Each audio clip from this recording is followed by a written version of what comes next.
Welcome to the session on Special Theory of Relativity Part 2.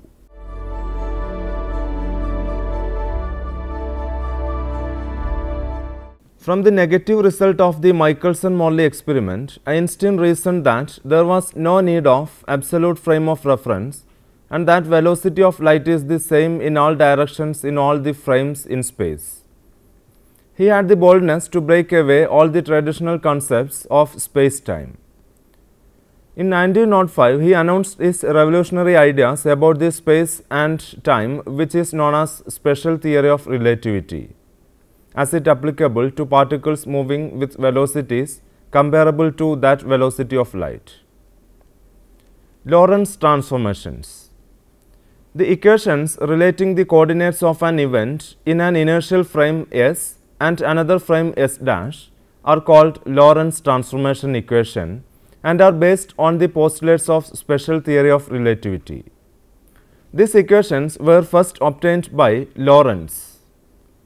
Derivation. Consider two inertial frames of reference S and S dash whose origins O and O dash coincide at time t is equal to t dash is equal to 0. The frame S dash is moving along the direction of positive x-axis with a velocity v relative to the frame S.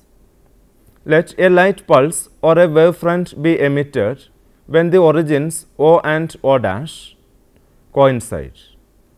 This light pulse will spread out as growing sphere. The radius of wavefront produced will grow with a speed c and will reach the point P after a time t, where t is equal to OP divided by c, which is equal to x square plus y square plus z square, the whole raised to 1 by 2 divided by c, or x square plus y square plus z square is equal to c square t square. Let it be equation number 1. According to the postulates, the velocity of light c is the same in the frame S dash also.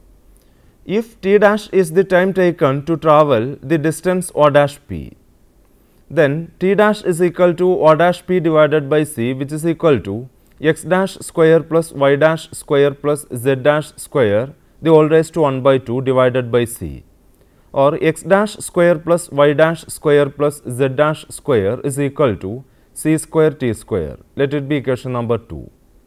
The transformation equation which we are going to derive must be such that equation 1 should transform to equation 2. The Galilean transformation equations are x dash is equal to x minus vt, y dash is equal to y, z dash is equal to z, t dash is equal to t. Substituting this in equation 2, we get x minus vt the whole square plus y square plus z square is equal to c square t square. Let it be equation number 3.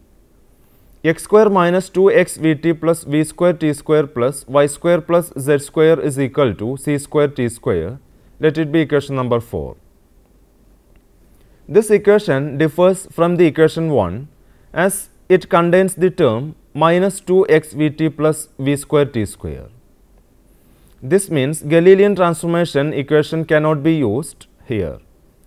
We need a set of transformation equations which transforms the equation 2 to equation 4, and also this set must reduce to the Galilean transformation equations when v by c tends to 0. In equation 1 and 4, the terms of y and z are the same. So, we have y dash is equal to y and z dash is equal to z. For the observer O, the distance O dash is equal to Vt. Therefore, when x dash is equal to 0, x is equal to Vt, a transformation equation satisfying the condition is x dash is equal to alpha into x minus Vt, where alpha is a constant. In this equation, when x dash is equal to 0, x is equal to Vt. Let us also assume that t dash depends on x.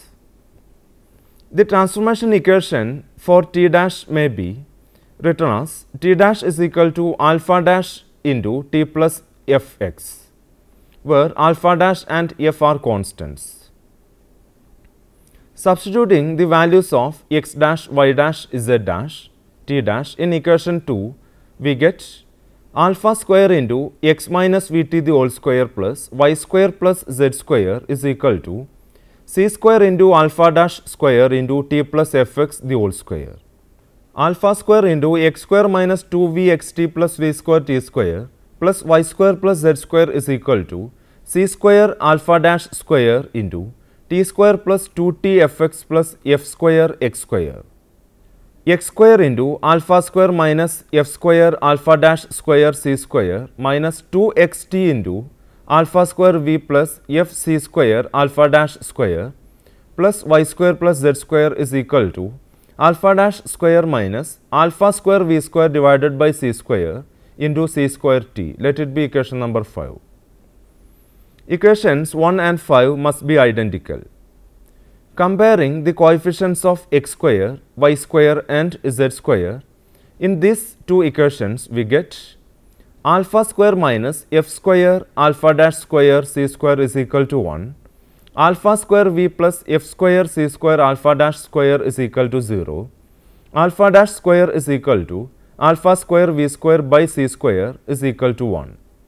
Solving these three equations, we get alpha is equal to alpha dash is equal to 1 divided by square root of 1 minus v square by c square, and f is equal to minus v by c square.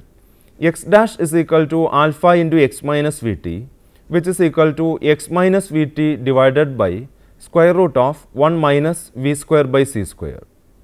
T dash is equal to alpha dash into t plus fx, which is equal to t minus vx by c square all divided by square root of 1 minus v square by c square.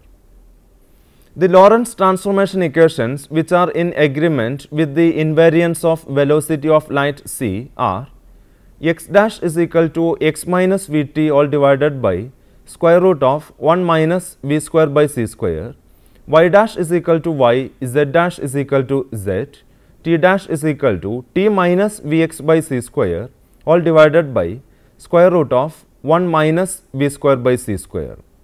Let the system be 6. When v is very smaller than c or v by c tends to 0, the Lorentz transformation reduces Galilean transformation equations. Let beta is equal to v by c and 1 divided by square root of 1 minus v square by c square is equal to 1 divided by square root of 1 minus beta square, which is equal to gamma. Then the transformation equations can be written as x dash is equal to gamma into x minus vt, y dash is equal to y, z dash is equal to z, t dash is equal to gamma into t minus vx by c square. Inverse transformation equations.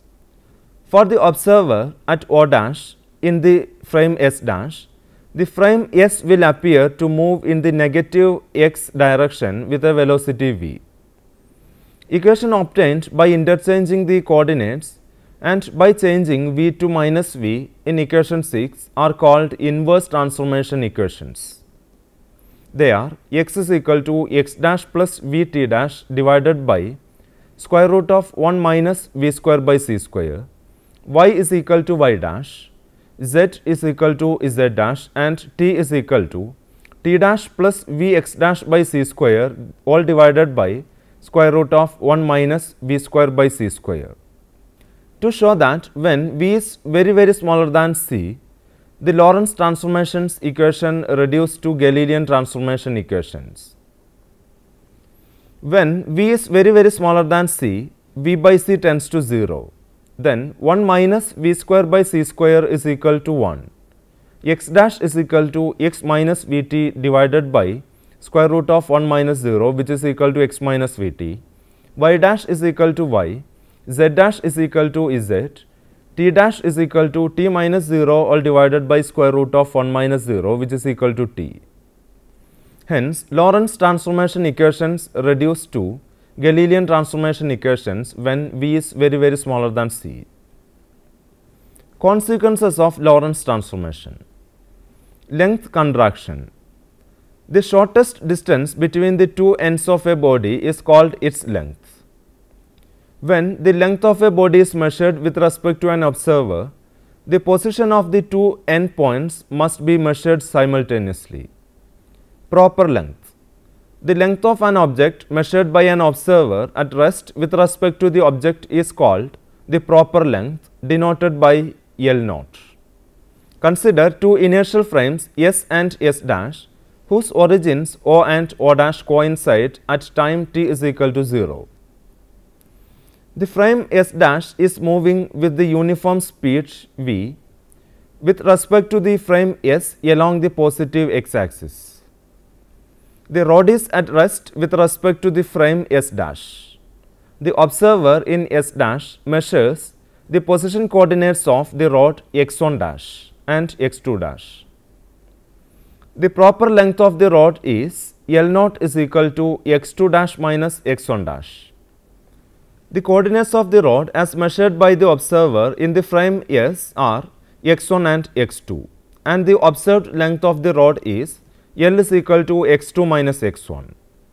But according to Lorentz transformation equation, x1 dash is equal to gamma into x1 minus Vt, x2 dash is equal to gamma into x2 minus Vt. x2 dash minus x1 dash is equal to gamma into x2 minus x1. L0 is equal to gamma into L. L is equal to L0 divided by gamma. L is equal to L0 into square root of 1 minus V square by C square, where gamma is equal to 1 divided by square root of 1 minus V square by C square. The factor square root of 1 minus V square by C square is smaller than unity, so L is less than L0. The length of the rod as measured by an observer in S with respect to the rod L is smaller than its proper length L0. This shortening or contraction in the length of a rod along its direction of motion is called the Lorentz-Fitzgerald contraction. There is no contraction in a direction perpendicular to the direction of motion. The contraction becomes observable when V is approximately equal to C. The length contraction is reciprocal. Let there be two identical rods, one in S and other in S dash. For each observer, the length of the rod in his own frame is called the proper length L0. But when they measure length of the rod in the other frame, they will find that there is a contraction of length. The observer in S will say that the length of the rod in S dash is less. But the observer in S dash will also say the same things to S. That is, the length of the rod in S is less than that in S dash. Hence, we say that the length contraction is reciprocal. Shape of bodies in relative motion.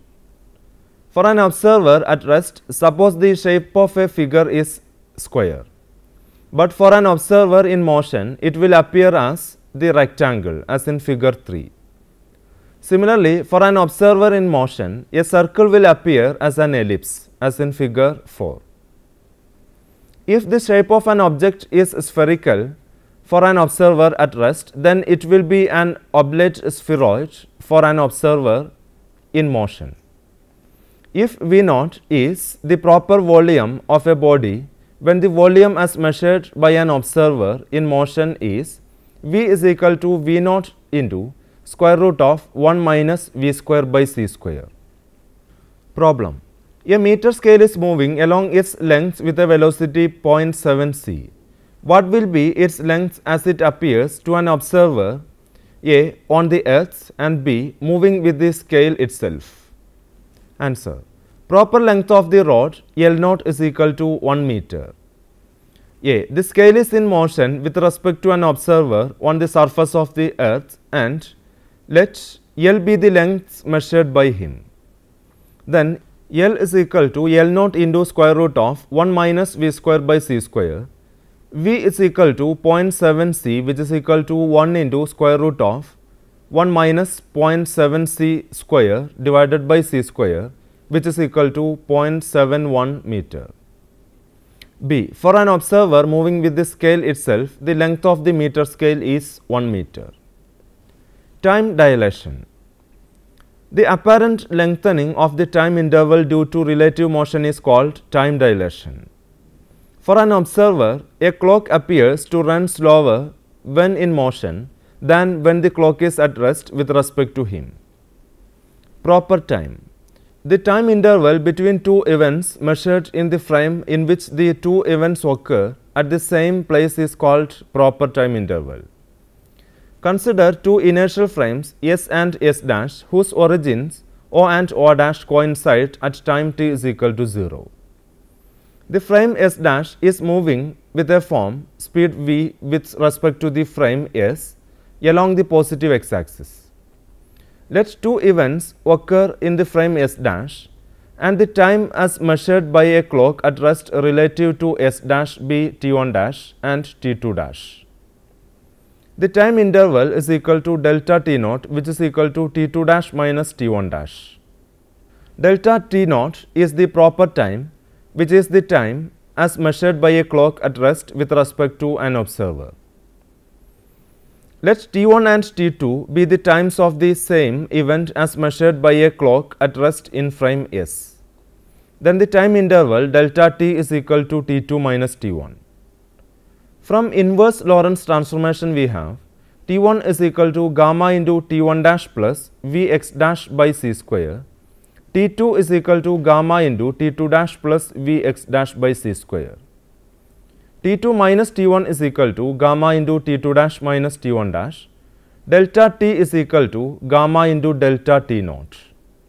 Delta T is equal to delta T naught divided by square root of 1 minus V square by C square, where gamma is equal to 1 divided by square root of 1 minus V square by C square is greater than 1. So, delta T is greater than delta T naught.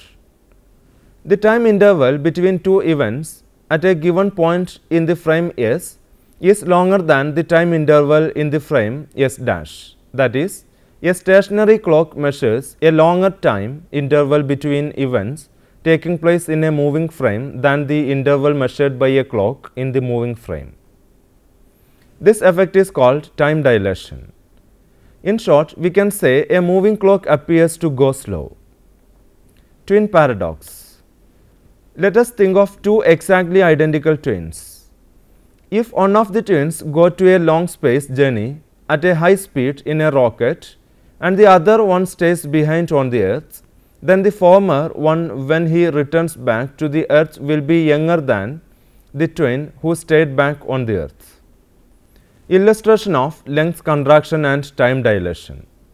Mu meson is an example of an elementary particle having a mass 215 times that of an electron.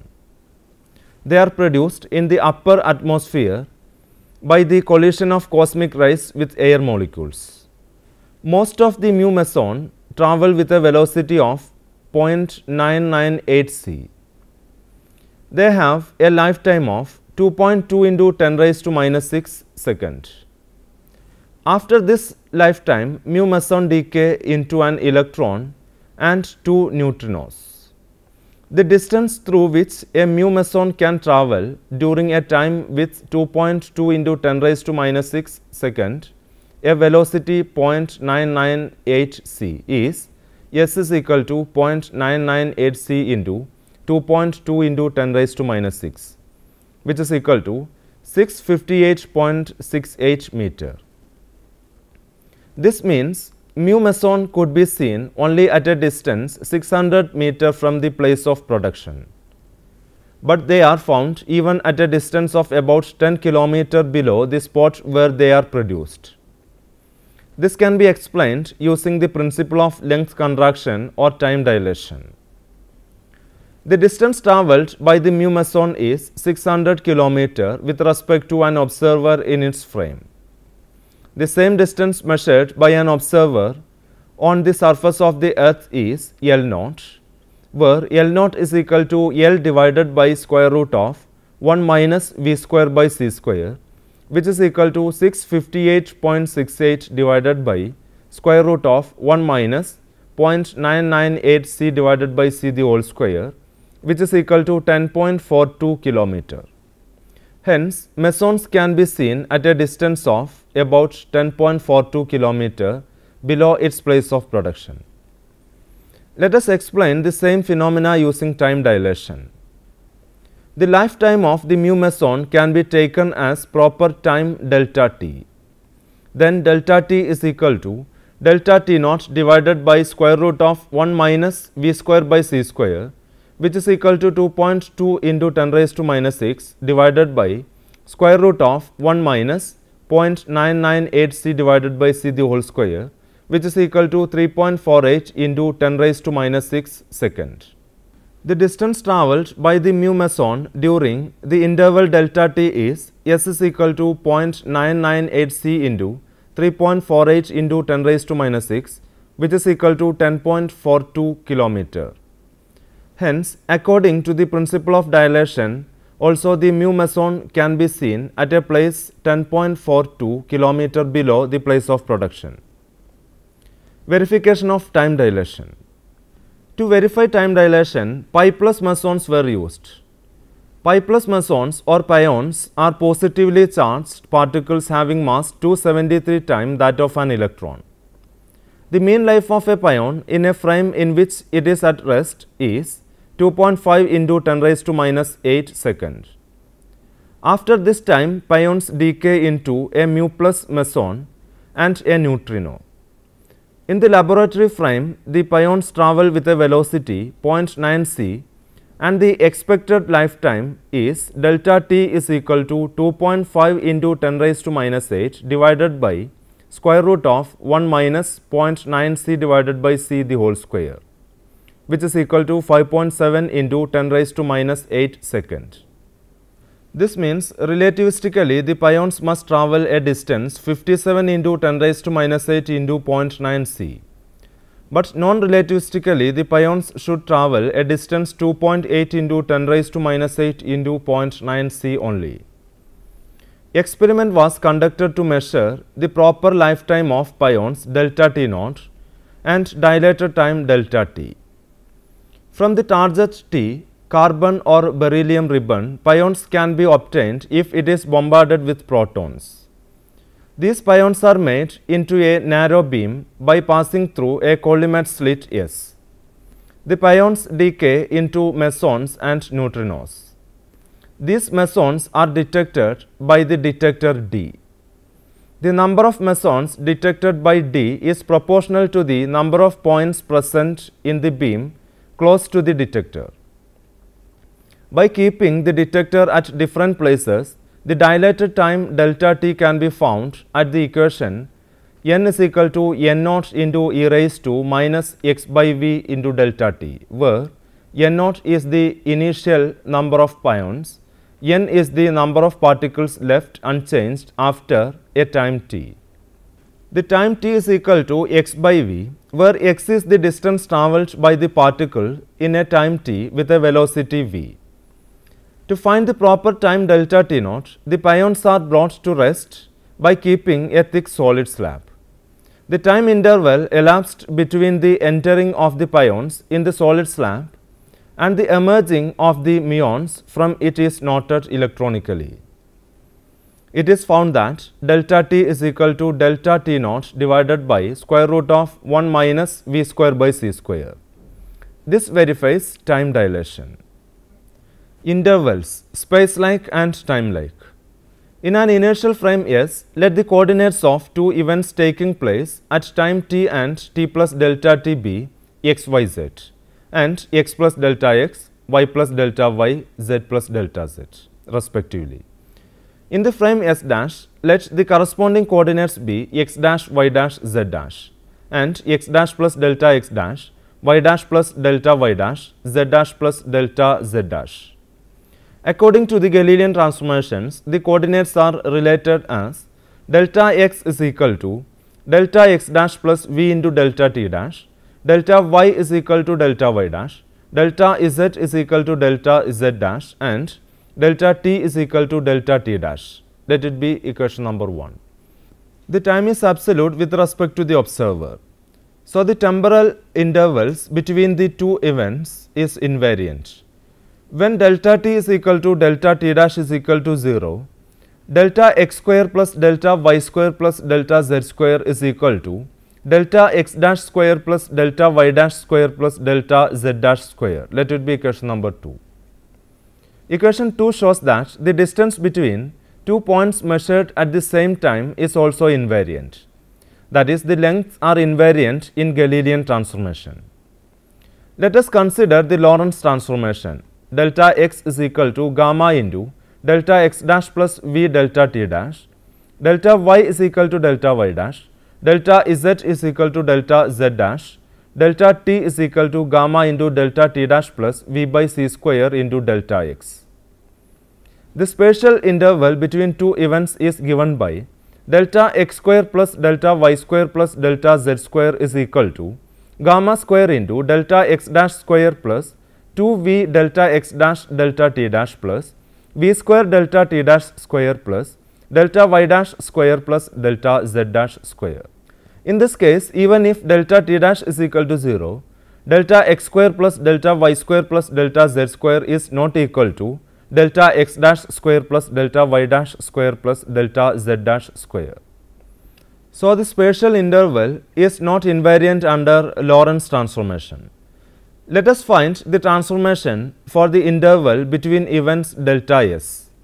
Delta s is equal to delta x square plus delta y square plus delta z square minus c square delta t square, which is equal to gamma square into delta x dash plus v into delta x t dash the whole square plus delta y dash square plus delta z dash square minus c square gamma square into delta t dash plus v by c square into delta x the whole square, which is equal to gamma square into delta x dash square plus 2v delta x dash delta t dash plus v square into delta t dash square minus c square into delta t dash square minus v square into delta x dash square divided by c square minus 2v delta t dash into delta x dash plus delta y dash square plus delta z dash square, which is equal to delta x dash square plus c square into delta t dash square plus delta y dash square plus delta z dash square, which is equal to delta x dash square plus delta y dash square plus delta z dash square minus c square into delta t dash square. Hence, the interval between two events delta s is invariant. It has the same value in all interval frames moving with uniform velocity with respect to each other. If delta s square is positive, then the interval delta s is called space-like, and if delta s square is negative, then the interval is called time-like. For space-like intervals, delta r is equal to square root of delta x square plus delta y square plus delta z square, which is greater than c into delta t, and hence the two events delta r apart cannot be connected by light signals. But for time-like intervals, delta r is less than c into delta t, and the two events can be connected by a light signal. Now, let me summarize this session. The equations relating the coordinates of an event in an inertial frame S and in another frame S dash are called Lorentz transformation equation and are based on the postulates of special theory of relativity. These equations were first obtained by Lorentz. The transformation equations are given by x dash is equal to x minus vt divided by square root of 1 minus v square by c square, y dash is equal to y, z dash is equal to z, and t dash is equal to t minus vx by c square divided by square root of 1 minus v square by c square. Lorentz transformation equations reduce to Galilean transformation equations when v is very smaller than c. The apparent lengthening of the time interval due to relative motion is called time dilation. Now, try to answer the given questions. First one, explain length contraction. Show that this effect is reciprocal in nature. Second one, obtain the inverse transformation equations. Third one, prove that when v is very smaller than c, Lorentz transformation reduces to Galilean transformation. Fourth one, what is meant by space-like interval between intervals? Fifth one, briefly explain one experiment in supporting of time dilation. I can suggest some books for your reference. First one, The Meaning of Relativity by Albert Einstein. Second one, Physical Relativity by Harvey R. Brown, 2005. Third one, Classical Dynamics of Particles and Systems, 4th edition by S.T. Totten and J.B. Merriam. Fourth one, Engineering Mechanics, 5th edition by J.L. Merriam and L.G. Craig. Thank you for watching this session. We will meet again with another topic. Till then, goodbye.